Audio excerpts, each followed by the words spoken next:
Okay. Good morning, everyone, and welcome to the Internet Marketing and Business Solutions radio show with Ron Couming of both RCS Technology Solutions and RCS Online Solutions, where we help business owners and entrepreneurs achieve even greater success by attracting, converting, and retaining their ideal customers and clients. The purpose of this show is to bring on a couple subject matter experts and have them cut the learning curve for all the business owners and entrepreneurs who are our listeners. This way here, you can listen to people who have been there and done that, and that way there you cut your learning curve by not making as many mistakes. So our first person today is Tammy Thrasher Mitchell. And Tammy is a real estate investor broker with a focus on relationship capital. Through years of transactions, coaching, and being a catalyst for others, she has made connecting with people the center of her business. Her reputation as a connector sets her apart in the industry. Tammy helps others build wealth not only in their business, but more importantly, in how to connect beyond networking to create lasting, quality relationships. Good morning, Tammy. How are you today? Hey, good morning, Ron. I'm awesome. How are you doing? Excellent, excellent. Where are you calling in from? I am calling in from Texas. I am down in East Texas today. I reckon. Y'all I'm from sure down your yonder. viewers will. That's right. You'll get to enjoy a little bit of that Southern accent. But thank you so much for having me, Ron. Thank you for blessing us and our listeners. They're in for a treat. So we had a little snafu earlier, so now the real interview begins. But Tammy, I met you at an event, a conference, networking event, a 3-day event called Habitude Warrior Conference, and I was totally, taken away by what you were delivering from the stage. So I know I read part of your bio, but if you could tell the listeners a little bit more about who you are and how you help people that you work with.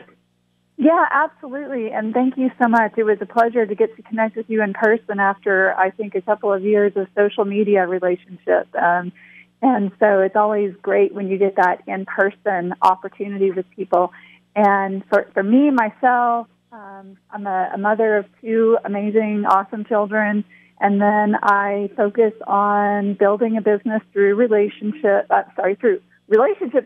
But real estate is my core business. But what I learned through the years was without strong and powerful relationships, my real estate business was insignificant. And so I really, and I don't think I realized how good I was at building relationships until people started asking me to teach them to do what I was doing. And then I kind of took pause and noticed that I kind of had systems in place that were just sort of, naturally developing. And then I intentionally sought out expertise from others to further develop that. And now I have the true pleasure of going to events and speaking to others on how to connect beyond networking. Networking is, I don't consider it a bad word. Some people do. But networking is not necessarily effective. Connecting and building strong relational capital is effective. I love it, and I agree with you, and that's one of the big things when the people that I work with, I work from, and I try to get all my customers or clients, and eventually I pretty much do, I get them to work from an attraction marketing device, where you're building a relationship over time, and you're attracting people to do business with you and enter relationships with you, opposed to being salesy. And when you can do that, it's a totally different conversation. Completely. I think that some of the keys there are, one, you really have to know who you are, because that helps you identify and attract your tribe, right? Yep. And that you have to show up not only with enthusiasm and vigor, but you also have to show up authentic and genuine. So those are really key to actually finding your true tribe that you resonate with and that you will have the greatest success expanding your network and business with. I love it. And I think that's one of the biggest mistakes that I hear business owners and entrepreneurs making is, if, like, let's say somebody's, a real estate agent, who do you serve? I serve everybody who's looking to buy or sell a house. No, that might not be true. You know what I mean? Same with me. I own 2 different digital internet marketing companies. My perfect avatar is not every single business owner and entrepreneur.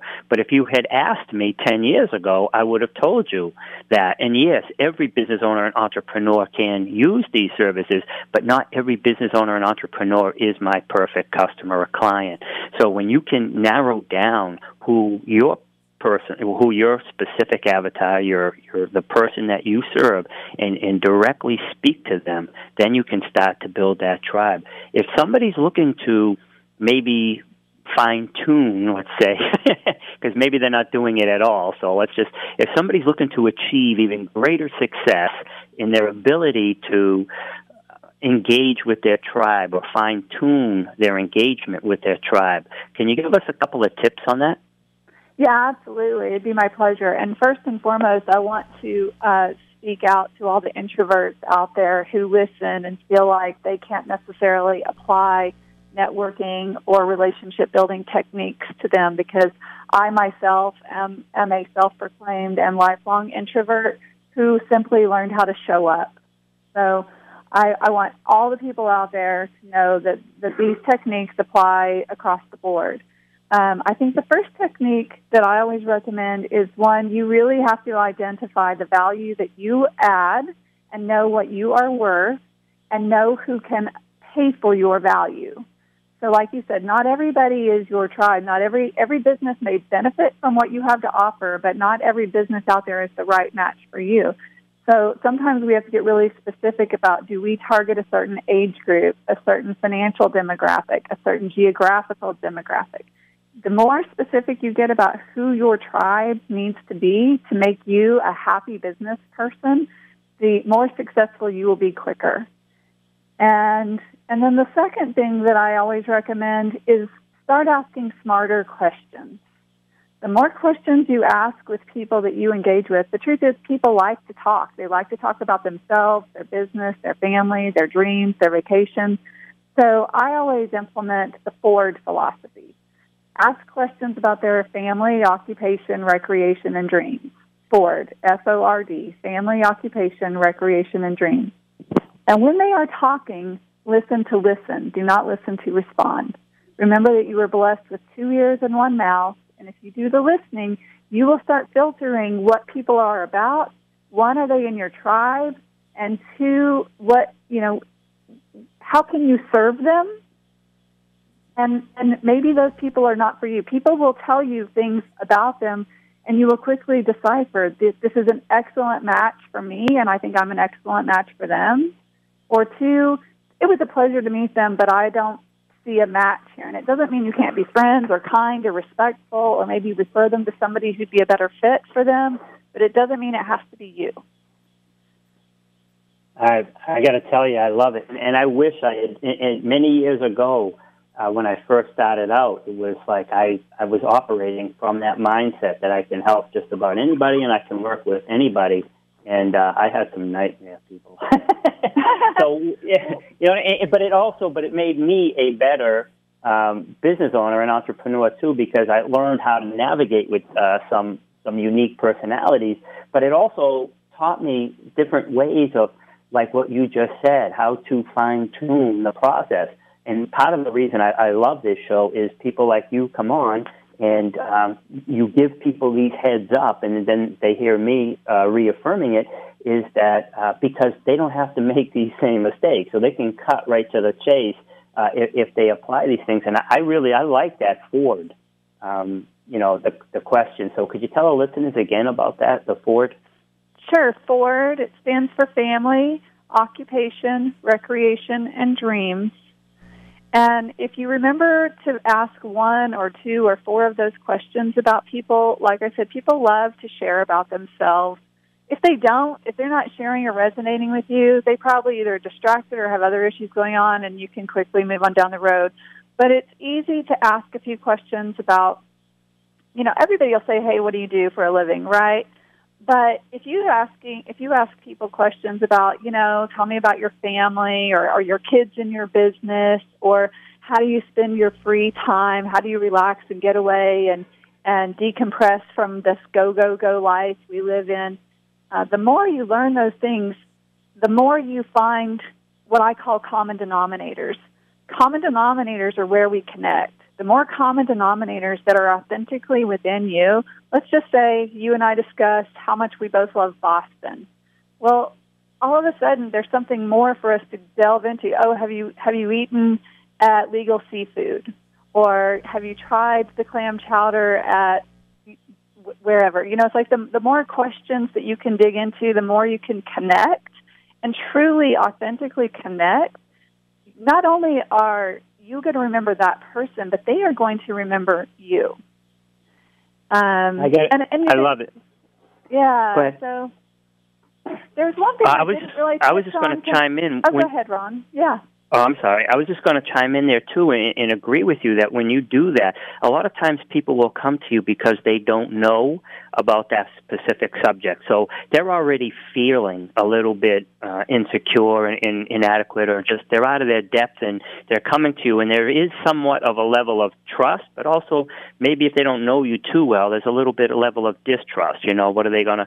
So when you're asking these questions, you're actually starting the process of building a relationship with somebody, and it really, takes away some of the, the distance that may be between you guys.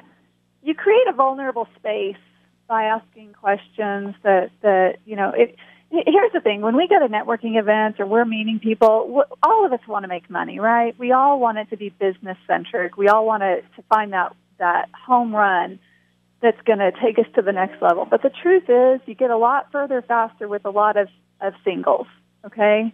And building relationships slowly is far more significant than looking for that one relationship that may or may not truly take you where you think you want to go.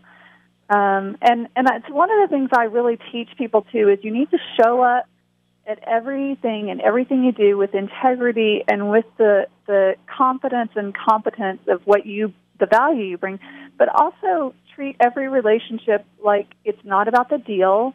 Act like you already have the money in your pocket, and show up for the value of the relationship. Show up for the value of bringing value, because givers do gain. And if you can show up giving first, you will receive abundantly. That's excellent. And I do, again, I'm agreeing with you 100%, and I'm a big fan of that. We still have about 5 more minutes, but can you give everybody your contact info? Oh, absolutely. My name is Tammy Thrasher, like the skateboarders, Thrasher Mitchell, Tammy Thrasher Mitchell. I can be found on social media, whether it be Facebook, Instagram, or LinkedIn, Tammy Thrasher Mitchell. And my email address is tammy@sterlingoaksproperties.com. That's Oaks with an S. And love to connect with your viewers, love to add some value to them. Excellent, and I think everything you're talking about is needed by everybody. And going back to what you said about networking events, if you're going to a networking event, that's fine. But you meet somebody, I like how you were saying about stop thinking about the one-offs and start thinking about the relationships. So if somebody is, like in my case, a digital marketer, we help people use the internet to build an online presence and make more money, attract more clients, that type of stuff. But now, if I go and I try to find one client, that's great. But if I build a relationship with somebody who is a business coach, a CPA, a business attorney, and I build a relationship with them and maybe even do free work for them or at cost so they can experience the process and the results, I've now built a relationship with their 150 clients. And so when you talk about building relationships, it is so vitally important for people to be able to really scale their business if they can just get their mindset right. It is very key to get mindset right, and there's 2 things I want to tell you really quickly. One is Dr. Ivan Meisner, who created the organization Business Networking International. He teaches people that we all have 1,000 contacts. We may not know it or realize it. We may not know how to leverage them. We may not know how to refer them, but we have them. So the smarter we get about asking better questions and connecting deeper, the easier it is to find everybody's 1,000 contacts. And in there, maybe only 1% are excellent clients for us, but they're out there, okay? You're typically 1 or 2 relationships away from an incredible business opportunity. You just have to ask for it, and you have to nurture it. The second thing I would love to share with your listeners is the bamboo story. Relationships are absolutely like bamboo. And many people may not realize this, but when you first plant bamboo seeds, and think about this as your relationship seeds, the first 2 years, there's nothing that's typically seen on the surface of the soil. But what is happening is the root system is growing significantly. There's so much strength in the roots. And then by year 3, you start to see some of the stems coming out of the ground. But the most significant thing that happens is somewhere between year 3 and 4, the bamboo will grow up to 3 feet per day. And you can literally watch bamboo grow. It might grow as much as 90 feet in as little as 6 weeks. And I think that's what can really happen with our relationships if we give them time, we nurture them. Remember that grass is greener where we water it. But nurture those relationships, because you can grow a field of bamboo that is strong and significant and broad and has an incredible root system if you give it time. Be patient, be persistent, be consistent. I love it. You've delivered some serious gems, and I'd like to remind the listeners that if in case you weren't able to write down some of these gems or you want to go back and listen, this episode, as all episodes, will be archived on both the radio station, 980WCAP.com, and my website, rcstechnologysolutions.com, as well as my YouTube channel, Ron Couming. So you'll be able to go back and re-listen to these gems. Tammy, I want to thank you so much. And you've been listening to Tammy Thrasher Mitchell on the Internet Marketing and Business Solutions radio show with Ron Couming of both RCS Technology Solutions and RCS Online Solutions, where we help business owners and entrepreneurs attract, convert, and retain their ideal customers and clients using various Internet marketing techniques and methods. Thank you so much, Ron. Okay, have a great day.